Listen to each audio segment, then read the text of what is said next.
Muito bem, mais um Full Gas Podcast, chegando no podcast MotoGP, hoje para comentar a 10ª etapa da temporada 2021 da MotoGP, o Grande Prêmio da Estíria. Meu nome é Gabriel Lima e tivemos uma belíssima corrida, primeira das duas corridas na Áustria, Jorge Martin vencendo, sua primeira vitória, 10ª corrida da temporada, mas a gente tem que lembrar que é apenas a sua 6ª, já que ele ficou 3 corridas de fora e não participou do Grande Prêmio de Portugal, depois de uma queda muito feia durante os treinamentos. Vamos falar disso já e vamos falar também, enfim, do susto que a gente passou ali na terceira volta da primeira corrida ainda, quando o Dani Pedrosa ele perdeu sua frente, a frente da sua KTM na curva 3, e aquele acidente horrível, né, plasticamente horrível, né, as motos pegando fogo com o Lorenzo Salvatore, que tá tudo bem com ele, mas ele não vai correr a próxima corrida na próxima semana. Mas antes da gente comentar tudo, vamos falar do resultado da corrida, que rapidamente Jorge Martin vencendo, primeira vitória da equipe Pramac, primeira vitória do Martin, muito interessante, primeira vez que uma Ducati satélite vence na história da MotoGP, e é o primeiro campeão do Rooks Cup, olha só, a vencer uma corrida na MotoGP, Jorge Martin fazendo história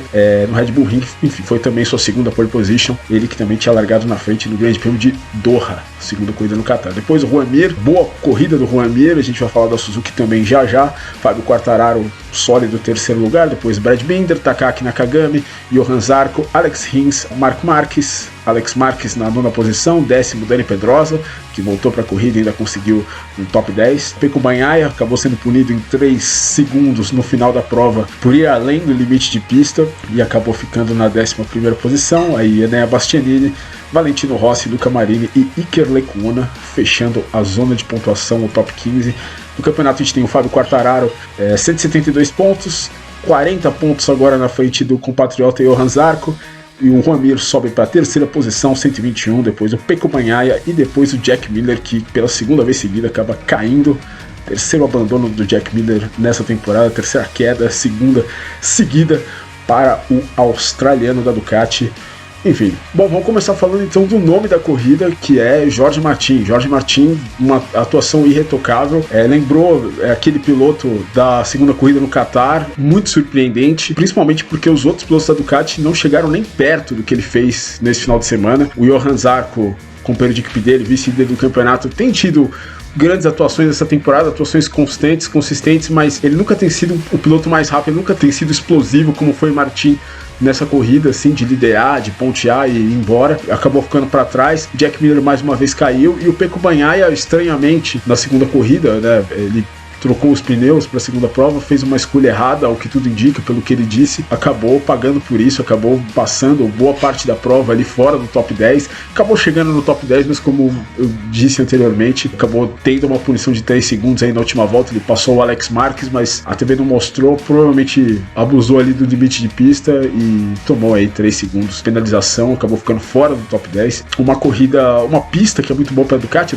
tem todas as vitórias no Red Bull Ring, menos o Grande Prêmio da Estíria no ano passado, quando disputou até o final, mas o Miguel Oliveira acabou ganhando a sua primeira corrida. Mas dessa vez, se não fosse o Martin, a Ducati ia terminar longe. A Ducati ia terminar, a segunda Ducati, no caso, foi apenas a do Johan Zarco na 6ª posição. São 5 motos diferentes no top 5, né? A gente tem a Ducati do Martin, tivemos a Suzuki do Mir, tivemos a Yamaha do Quartararo e também aí a KTM do Binder, que fez uma corridaça de recuperação, e a Honda do Takaki Nakagami. Tivemos esse equilíbrio, algo que a gente, para não dizer que não esperava. Na Áustria, esperava a KTM mais forte do que foi, mas esperava principalmente a Ducati com mais pilotos aí na frente, tirando pontos do Quartararo, algo que não aconteceu. E o piloto que a gente menos esperava, que era o Jorge Martin, fez uma corrida irretocável, entra naquele seleto grupo de World Champion Material, né, como a gente costuma falar no automobilismo, no motociclismo, que é quando o cara ele mostra desde muito cedo que ele é um piloto pra gente ficar de olho no futuro, que um dia pode vir aí a ser campeão. E eu acho que o Jorge Martin ele entra aí nesse seleto grupo aí, é um dos pilotos, é o piloto do futuro da Ducati, eu acho. O Miller me parece ser um piloto muito inconstante, o Zarco também tem sido inconstante, o Bagnaia sempre que teve oportunidades de vencer, como na Itália, como inclusive nessa corrida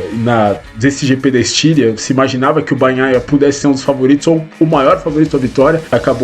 Ele largou na primeira largada, ele foi bem, mas nessa segunda, por problemas de pneu, ao que tudo indica, ele não conseguiu ir tão bem, mas é mais uma prova aí que o Bagnaia não consegue, o Bagnaia que ainda não venceu, né? O Bagnaia não tem uma vitória ainda, enquanto que o Jorge Martin, na sua sexta prova, apenas consegue aí sua primeira vitória. E eu falei de grupo seleto, o Mark Marques demorou 2 corridas para vencer, o Jorge Lorenzo demorou 3 corridas para vencer, assim como o Brad Binder no ano passado, e o Dani Pedrosa demorou 4 provas para vencer, o Jorge Martin demorou 6 e bateu tudo isso aí de recorde que eu já falei. É muito interessante aí essa corrida do Jorge Martin, ele que deixou vida para os seus pneus para o final da prova, né? Ele conseguiu virar voltas muito rápidas no fim da corrida. A gente imaginava, né, pelo que a gente viu no ano passado, a segunda metade das corridas da Suzuki sempre foram muito boas, né? O Mir várias vezes vinha ali de trás e conseguia chegar bem no final das provas, mas dessa vez não foi o caso. Dessa vez o Martin conseguiu conservar muito bem os seus pneus, fez uma corrida aí, uma administração de prova,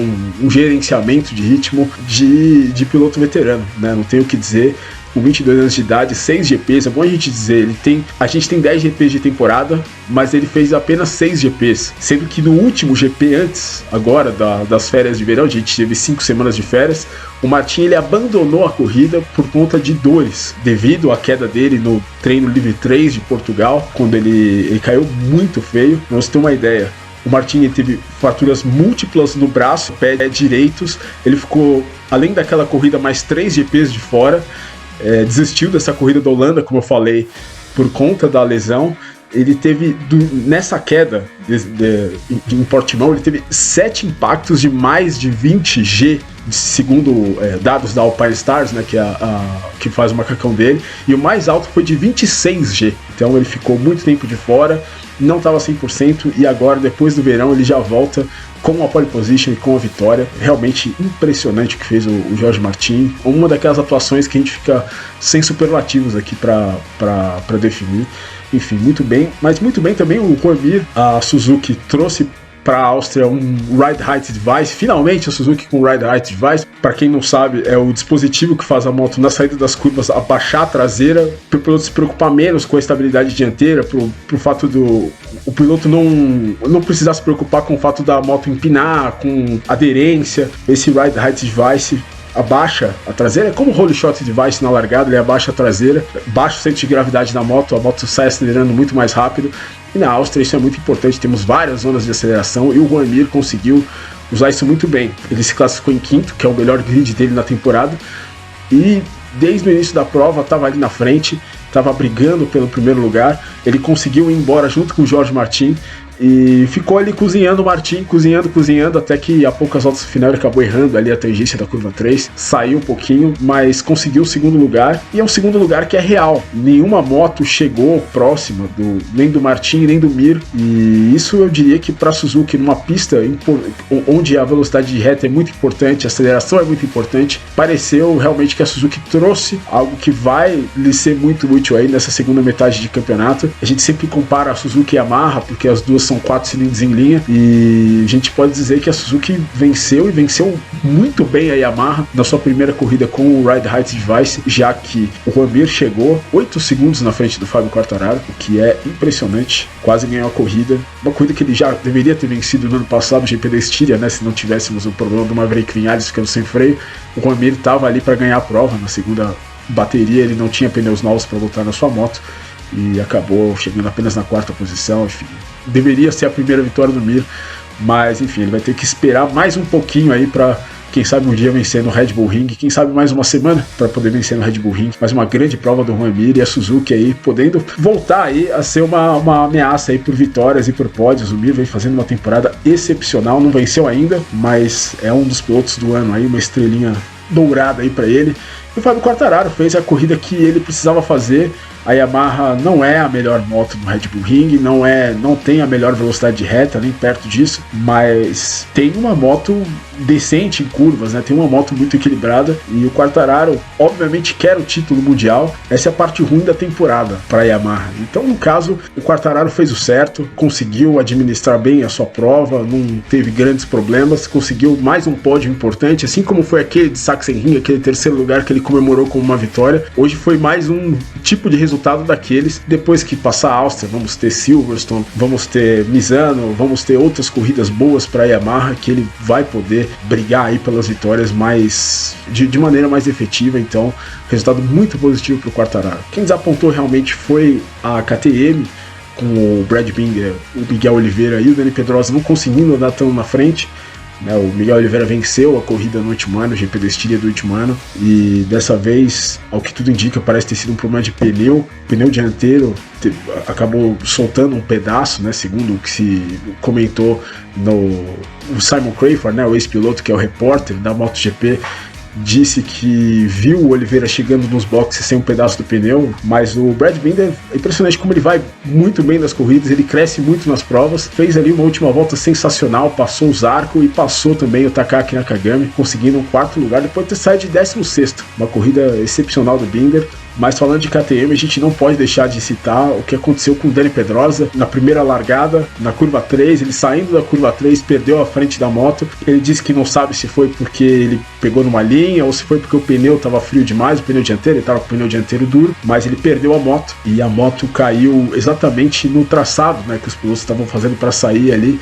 E obviamente no início da prova o Lorenzo Savadori, com várias motos na frente dele, tempo fechado, não viu a moto do Pedrosa, acertou em cheio a moto do Pedrosa, as motos explodiram, saiu gasolina do tanque, uma cena muito forte, né? A gente imaginou assim, pelo menos eu, na hora que vi a primeira vez, achei que alguém pudesse estar machucado, pudesse ter sido um acidente forte, foi mais um susto mesmo. O Lorenzo Savadori acabou quebrando o pé direito, não vai participar da corrida da Áustria na próxima semana, e o Dani Pedrosa conseguiu relargar e conseguiu chegar aí nessa 10ª posição. Depois disso, muita gente começou a questionar o Red Bull Ring, né? Mais uma vez, né? São 3 corridas seguidas que nós temos bandeira vermelha na MotoGP no Red Bull Ring, e é uma pista que realmente não é das mais seguras para o Mundial de Moto Velocidade, que existia a possibilidade de chuva e muitos pilotos temiam o caso de uma chuva forte, com medo de enxurradas na curva 2 e com medo também de repente perder a frente em alguma das freadas fortes e a moto poder bater em outras motos na frente, como aconteceu no ano passado, quando o Valentino Rossi e o Maverick Viñales escaparam por milagre ali depois daquele acidente com o Franco Morbidelli e o Johan Zarco.